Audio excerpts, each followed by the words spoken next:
Hey, welcome to Cow Free Kicks. This video is all about a budget banger from Mizuno. It is the MIZUNO MXRs.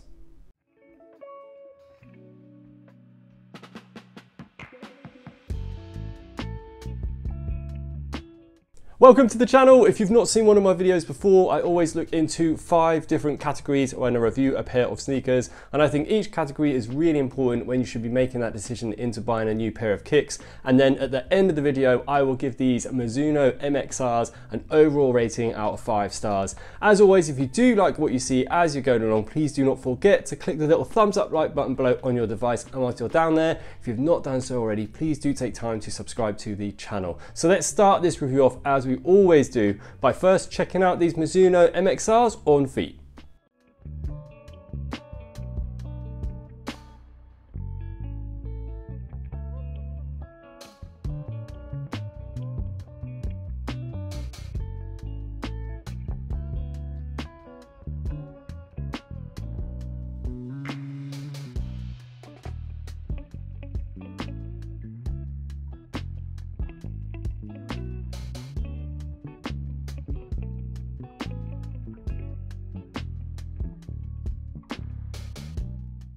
This sneaker silhouette comes from the 2000s and definitely could fall into the category of a dad shoe. And I know that's going to be polarizing for a lot of people because some people don't like the metallic finish that you get with these and the wide open mesh that you get throughout the upper of the shoe and kind of this retro look, especially with the aged midsole.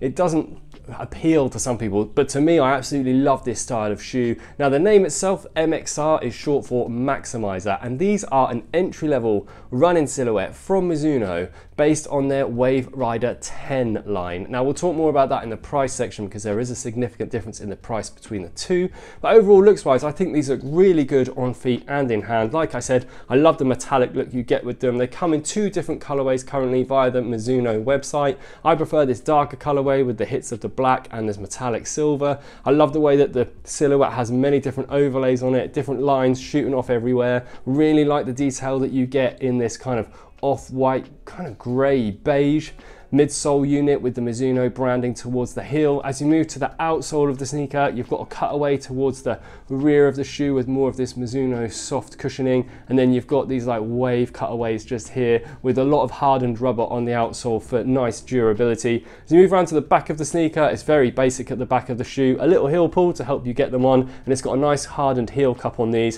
You move towards the inside of the sneaker, there's nothing really much going on that's different to the other side. Very simple with the Mizuno branding, and then you move towards the tongue of the shoe, more Mizuno branding on the insole of the sneaker.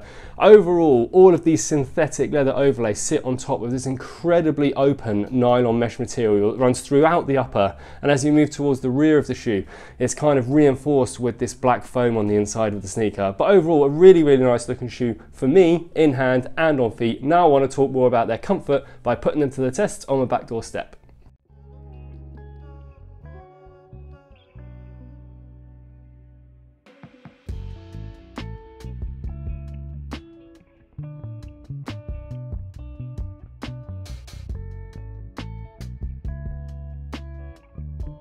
This midsole has got a really strange name. It's like the U4ICXS.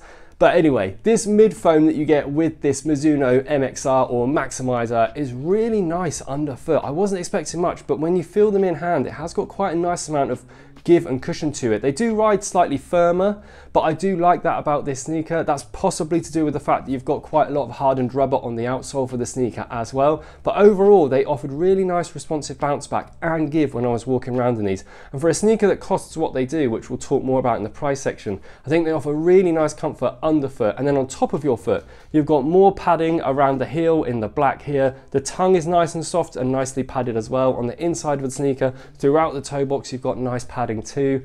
And the one thing about Mizuno's is fit-wise, they fit my feet absolutely perfectly, probably better than any other brands. Now, my feet are UK length size 10 in a pair of Nikes, and I've got slightly wider than average feet. But the toe box on these is nice and wide, and I didn't feel any rub on the outside of my foot, and lengthwise they're just absolutely perfect.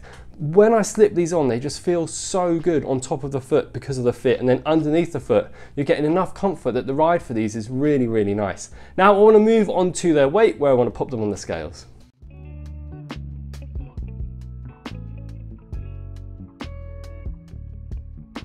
Coming in at 317 grams per shoe for a sneaker that has quite a lot of synthetic overlays with this open nylon mesh, and the fact that it's got quite a lot going on with the outsole as well and the midsole. Coming in at 317 grams per shoe is a really, really nice weight. I consider any sneaker below 350 grams to be lightweight, and anything below 300 grams to be kind of freakishly lightweight. So coming in at 317 per shoe, it's a really, really nice weight, and that always adds to the comfort for me when you've got a sneaker that is more lightweight as well, because it just feels like a dream when you're walking around in them. Now I want to talk more about their breathability, where I want to pump this mesh up a foot of smoke to see how breathable it is.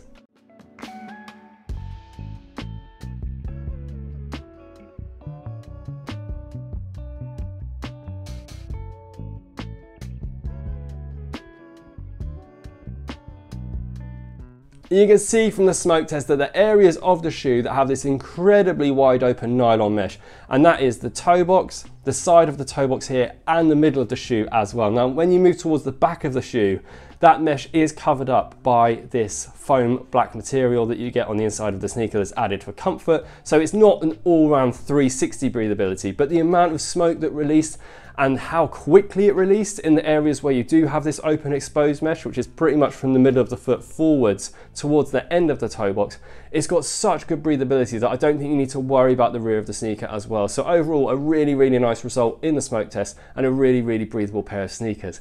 And that's going to move me on to their price. Now I've been mentioning their price previously because the price point for these is excellent. They come in at £95.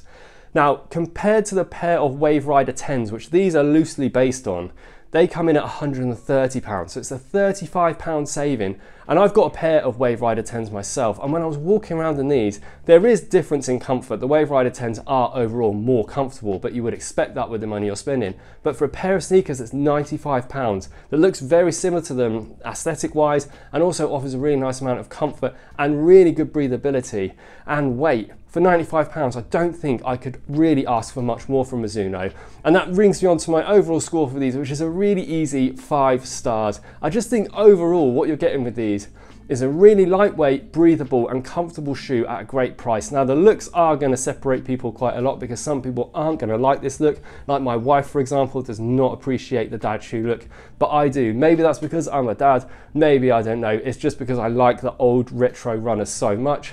But overall, I just think I can't do much better than that for the price, so 5 stars is a very fair score. Now, I do apologise, I'm really bunged up. My sinuses are all over the place as I'm just recovering from COVID, so I apologise if the sound's been a bit off in this video, but hopefully you've liked what you've seen. If you have, please do give the video a thumbs up right before you leave. You can also follow me on Instagram, drop it in the comments below, and hopefully I'll see you again soon. Bye.